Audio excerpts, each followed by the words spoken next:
Salut, bienvenue dans le tutoriel qui va traiter des aires des polygones. Et on va directement commencer par définir ce que c'est que la surface. Alors si ceci n'est pas nécessaire pour toi, évidemment tu peux aller bien plus loin et tout de suite aller à cette partie-là, c'est-à-dire l'aire du parallélogramme.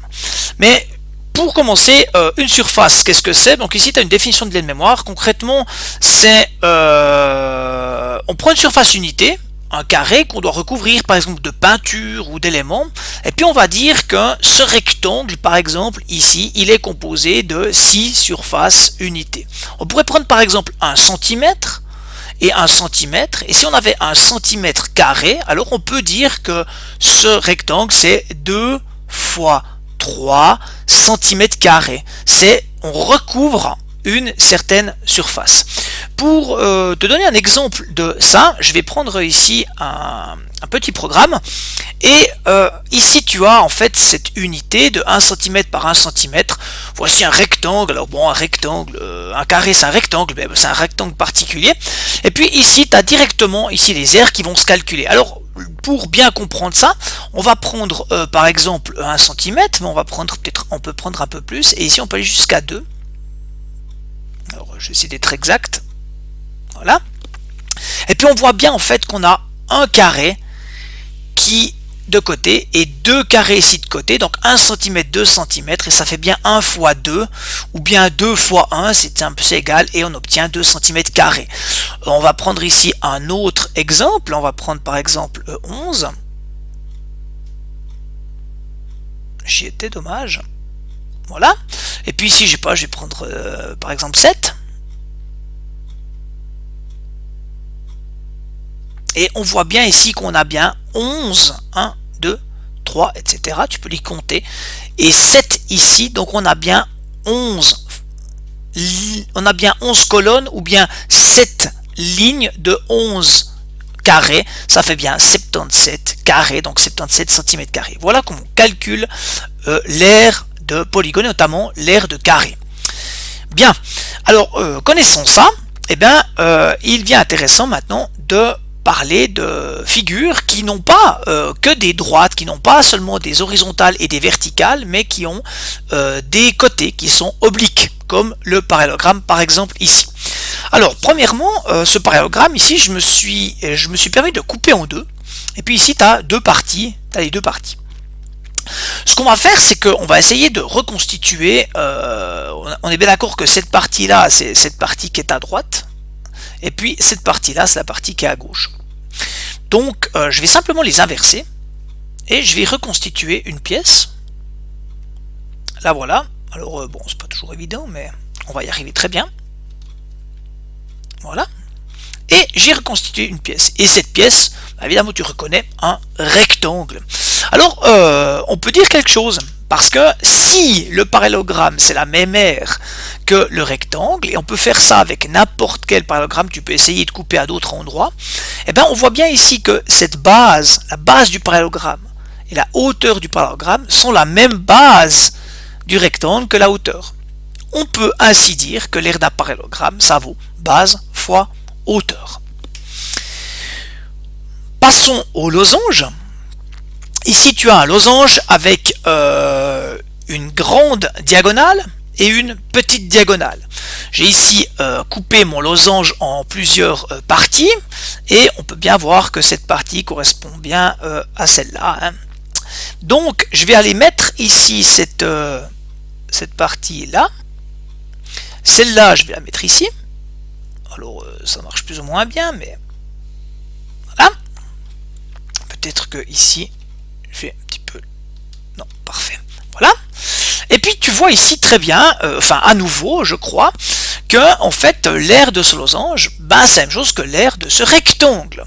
Alors comme on sait calculer un rectangle, tu vois bien ici que le rectangle il a la même base que la grande diagonale, et la hauteur de ce rectangle c'est en fait la moitié, de la deuxième diagonale. On peut ainsi conclure qu'un losange, l'aire d'un losange, c'est D1 multiplié par D2, mais divisé par 2 parce qu'on a une demi-diagonale. Passons au triangle. Alors ici tu as deux triangles, je te promets que c'est les mêmes. Je les ai simplement tournés de deux manières différentes. Peut-être tu reconnais ici base 2, hauteur 2. Donc base 2, hauteur 2. Qu'est-ce que tu peux faire avec ces deux triangles? Eh bien tu peux chercher à les mettre, à les coller. Alors je vais le coller, tu peux le faire avec la base 3. Voilà. Alors on peut venir un peu plus près. Hein. On voit ici peut-être, j'espère que tu vois bien ça, que c'est un parallélogramme en fait. C'est exactement la même chose que si je mets mon triangle ici. J'aurai aussi un parallélogramme. C'est la même chose que si je mets mon triangle ici. Donc je peux prendre n'importe quelle base. Ça marche très très bien. Alors on va se contenter maintenant d'en prendre une, c'est-à-dire la base 1. On va un petit peu le...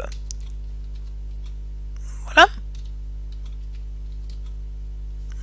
Et on voit ici qu'on a un parallélogramme dont la base est la base 2 du triangle et la hauteur du parallélogramme est la hauteur 2 du triangle. On a donc bien avec deux triangles un parallélogramme. Donc on va pouvoir faire le lien. On va pouvoir faire le lien et on va pouvoir dire, bon, bah, très bien, mon aire du triangle c'est quoi? Ben, c'est base fois hauteur, c'est-à-dire mes deux triangles, mais que je dois diviser par 2, puisque j'avais deux triangles, j'en veux qu'un seul. On écrit aussi, et ça c'est important, la division, on l'écrit par une barre de fraction à partir de la 10e année, voire de la fin de la 9e, donc c'est important que tu t'habitues à ce type d'écriture ici, base fois hauteur, le tout divisé par 2. Il nous reste à décrire le trapèze. Alors le trapèze, donc ici j'ai pris volontairement un trapèze quelconque, un peu ouais, pas bizarre, mais un trapèze. On voit que le segment rouge, le côté rouge est parallèle au côté vert. Donc on peut dire que le côté vert c'est la base 1 et puis le côté rouge c'est la base 2. Et ensuite on a la hauteur. Si on réfléchit comme ça, on va prendre un deuxième trapèze pour voir comment ce que la surface, pour enfin voir comment ce qu'on peut faire. Et je vais tourner ce trapèze de manière à ce qu'il soit très comparable à l'autre. Vous voyez, maintenant je peux les mettre l'un sur l'autre. Alors c'est encore pas parfait, mais je promets qu'on peut le faire, voilà. Et lorsque j'ai ça, eh ben, qu'est-ce que je remarque? Ben, je remarque que j'ai en fait un parallélogramme. Donc deux de mes trapèzes de départ constituent un parallélogramme. Un parallélogramme dont la base est quoi? Ben, c'est la base 1 plus la base 2 et que je dois multiplier par la hauteur. En ayant ça, base 1 plus base 2 fois la hauteur, je vais avoir deux trapèzes. Je vais devoir donc diviser par 2 tout ça. Tu le trouveras ici.